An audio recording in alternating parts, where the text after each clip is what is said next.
கிளிநொச்சியினுடைய மையப்பகுதியிலே அமைந்திருக்கின்ற பொது பூங்காவான சந்திரன் பூங்காவில் ராணுவத்தினர் சட்டவிரோதமாக கட்டுமான பணிகளை ஆரம்பித்திருக்கிறார்கள்.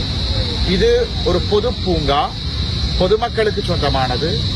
இங்கே ஏதாவது கட்டுமான பணிகளை மேற்கொள்வதாக இருந்தால் கரைச்சி பிரதேச சபையிலே முறையாக அனுமதி எடுத்துதான் மேற்கொள்ள முடியும்.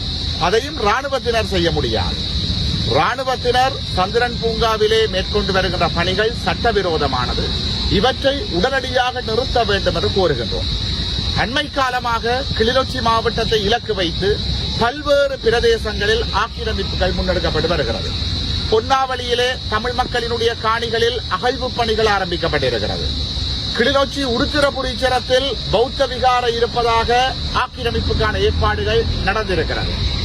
அதை விடுத்து கிளிநொச்சி நாச்சிக்குடாவிலே தமிழ் பாடசாலை பெயர் மாற்றப்படுகிறது. இறுதியாக சந்திரன் பூங்காவில் கை வைத்திருக்கிறார்கள்.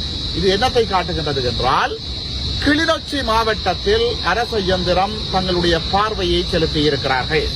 கிளிநொச்சியையும் ஆக்கிரமிப்பதற்கான முஸ்தீபுகள் மிக தீவிரம் பெற்றிருக்கிறது. இதற்கு எதிராக நாங்கள் மிக தீவிரமாக செயல்பட போகின்றோம். இன்று கரைச்சி பிரதேச சபைக்கு சென்று இந்த நடவடிக்கைக்கு எதிராக முறைப்பாடு வழங்க இருக்கிறோம். அதைத் தொடர்ந்து விரைவில் பாரிய ஆர்ப்பாட்டம் ஒன்று நடைபெறும். மக்கள் சிந்திக்க வேண்டும். கிளிநொச்சியினுடைய மைய பகுதியை நாங்கள் இழப்போமாக இருந்தால் இது இன்னும் விஸ்தீரணம் பெறும். தமிழ் மக்களினுடைய காணிகள் அனைத்தும் ஆக்கிரமிக்கப்பட்டு சிங்கள பௌத்த மேலாதிக்கம் திணிக்கப்படும். இதனை நாங்கள் அனுமதிக்க முடியாது. கிளிநொச்சியினுடைய